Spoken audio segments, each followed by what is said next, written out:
In the heart of New Jersey's Pine Barrens lies a tale shrouded in mystery and fear. The legend dates back to the 18th century, a time when whispers of a creature with hooves, bat-like wings, and a chilling shriek began to echo through the dense forests. Tales of the Jersey Devil spread like wildfire, captivating the imagination of locals and outsiders alike. But what is it really? Today we open that case file.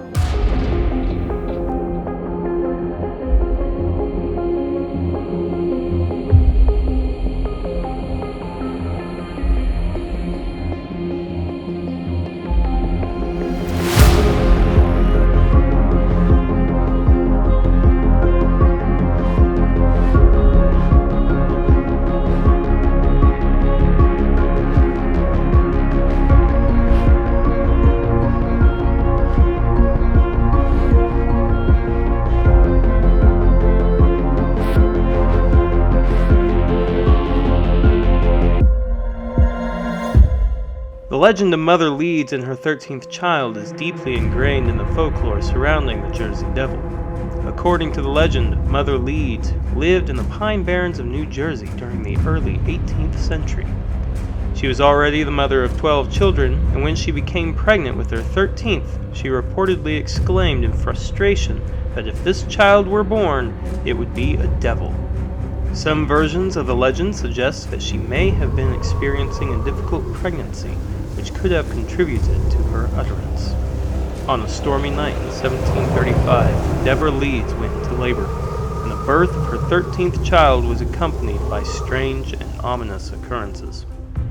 It is said that the child was born normal, but quickly transformed into a monstrous creature with bat-like wings, hooves, and a forked tail.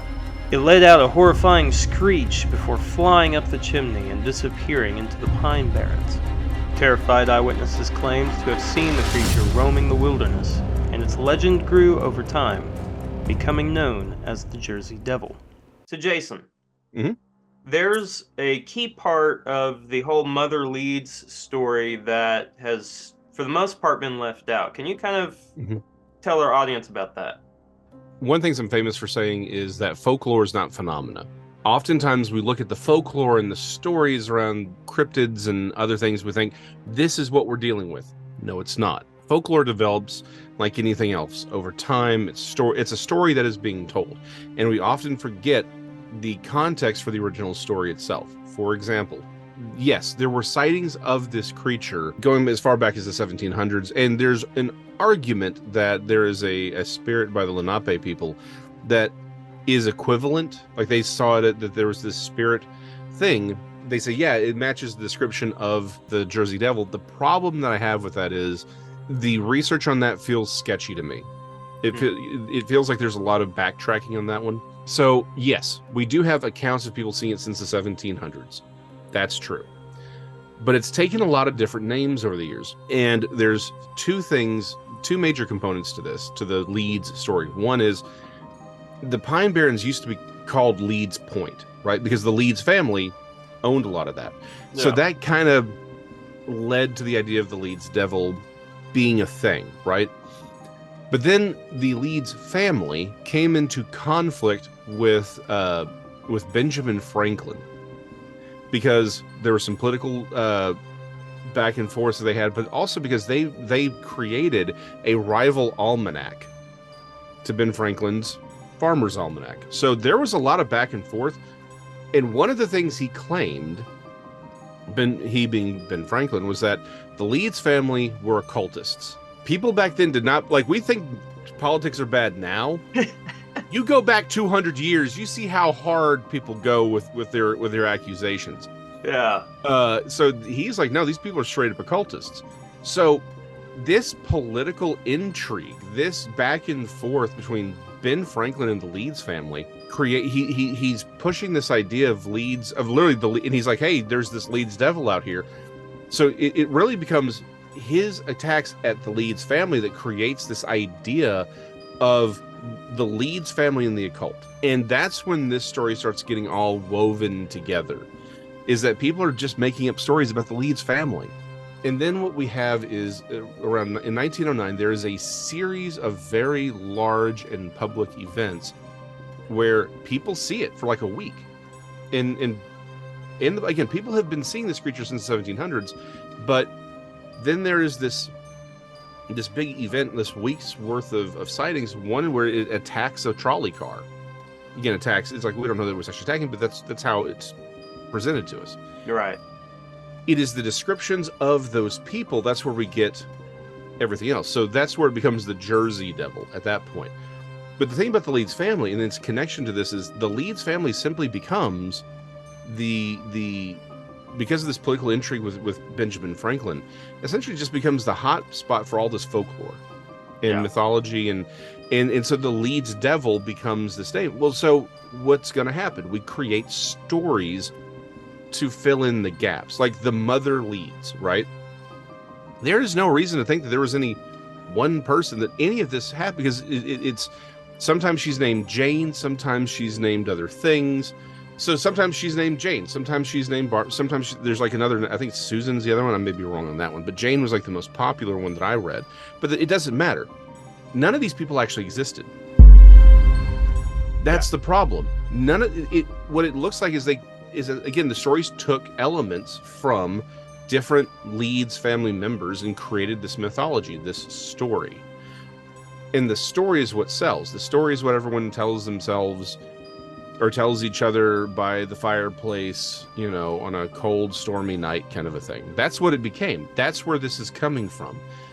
The Leeds, this political intrigue, this essentially Benjamin Franklin trying to get more sales of his book, of his almanac rather, over theirs, and some political going backs and forths, led to this mythology that gets assigned to the Jersey Devil. Right? Because again, people had seen the thing since the 1700s, but again, we have to remember the Jersey Devil was the name for every folklore thing, or the Leeds Devil was the folklore assigned to every paranormal event, real or imagined, since Ben Franklin and them had their tussle. And these stories grow and evolve, and they borrow from other stories and all of these other things.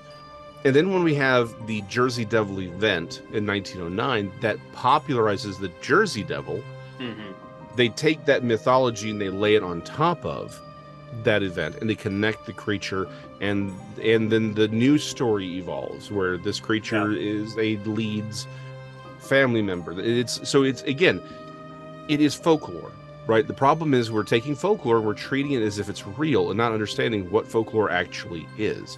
It's not a history. It is a culture, and a lot of times, let's be honest, people don't take it seriously half the time. Most people think, it's folklore. It's just we're telling stories, and they embellish the story, they change the story, they borrow elements, and those things get popularized. And someone uses it and tells the story, right? Well, I read in a book, therefore it's real. That's kind of the mentality that we've had from this, instead of realizing what it is.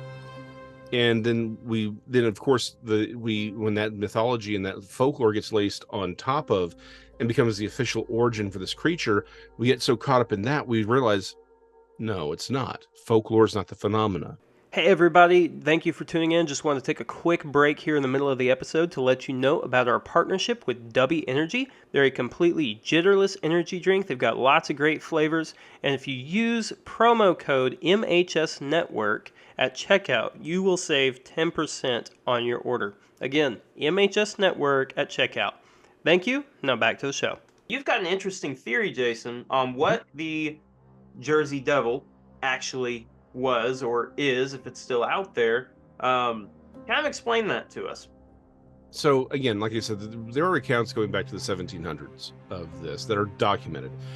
There was even one supposedly killed in the later 1700s, but no images, no photographs have survived, right? So maybe it happened, maybe it didn't. We don't really know. And that everyone who saw it said, we don't know what this thing is, right? The big event is in 1909. There's like this weeks-long period of time when this thing is seen in broad daylight in New Jersey. That's where it gets the name the Jersey Devil, right? Yeah, right. So, and again, the big thing is when it attacks the trolley car. Those accounts are taken in the Philadelphia Journal, I think. But anyway, one of the newspapers in Philadelphia has an artist read those stories and those accounts. And he creates this drawing that we know today of the Jersey Devil that sort of defined how we view it. The issue is I don't know if he took the account seriously or not, right? But what he did was he based his drawings on the accounts literally, but not seriously. Okay, and that's a very common mistake for people to make. Until you understand, and unless you've actually studied how people see things and how they interpret things, and then how they try to tell you something, if you don't have that in your head, you're going to draw what you hear them saying, but you're not actually listening to what they're really trying to tell you. And so that's how we get that drawing. He took everything literally, but not seriously. And what I mean by that is we have to remember it's 1909. Yeah, dinosaurs have been around for a while, but it wasn't like they were that popular. It wasn't as if everyone had a larger understanding of the different types of animals that live out there, that live in the world, right? Zoos existed, but, if you'd ask somebody what a Komodo dragon was, they'd look at you like you were nuts. They didn't know what pterosaurs were on average. So what they were trying to do was describe with the animals they were familiar with, what they saw. And when you realize, okay, they're not saying it literally had the head of a deer, or a horse. It depends. Again, that depends on who you talk to and whose account you give. They're just trying to say it wasn't the head of a bird. It had this other shape to it. Well, again, they don't know what a Komodo dragon looks like or anything like that. They don't know what pterosaurs are. They don't know any of these things. So they're just trying to use the words that are, descriptors that they are familiar with. That's all they're doing. And when you realize, okay, what are they trying to tell you? You realize this is a pterosaur that's being described. Could the Jersey Devil really be a pterosaur that escaped extinction? Let's take a look at the similarities. The Jersey Devil is reported to have large crests or head ornaments, long bifurcated tails, and large leathery wings. It's a rhamphorhactoid, and the dead giveaway is the tail. They said it was a bifurcated tail. That's the tail that you see on the devil, right? That's again, another one of those things that points to the idea of it being the devil, right? Well, it has a devil's tail. Well, the reason we call that shape of a tail, where it's a long tail with like a triangular or diamond-shaped flange on the end, the reason we consider that to be the devil's tail is because it's a dragon's tail. And why do we call it a dragon's tail? Well, literally, it's from heraldic art from the 15th and 16th century of the wyvern. And the thing is, that's literally where that idea of the tail enters into our visual vocabulary, because prior to that time frame, all dragons were depicted as having almost like a snake's-like tail. That's it. There was no flange, no nothing. It begins in the late 1500s, early 1600s. That's when it begins. The reason for that is that there was a dragon, a small dragon that was killed in France at the late 14th century, and its body was put on display in Paris. People saw it. Again, it was a wyvern that was seen. And what's really interesting is how wyverns sort of grow and evolve from that moment on. They have spikes at the end of their noses. We see depictions later on where they have 3 fingers on the wing. Mm-hmm.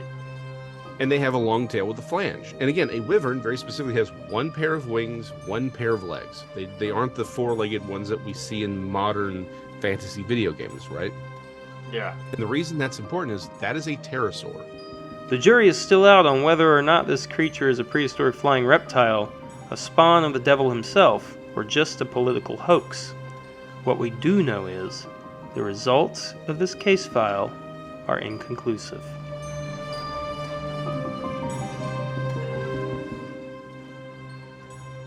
Hey everyone, thank you for watching episode 1 of our new Case Files series. If you liked this video, please hit the thumbs up button and subscribe if you haven't already. You can also become a channel member now if you'd like to support our content moving forward. Thanks again, and we'll see you later for another Case File.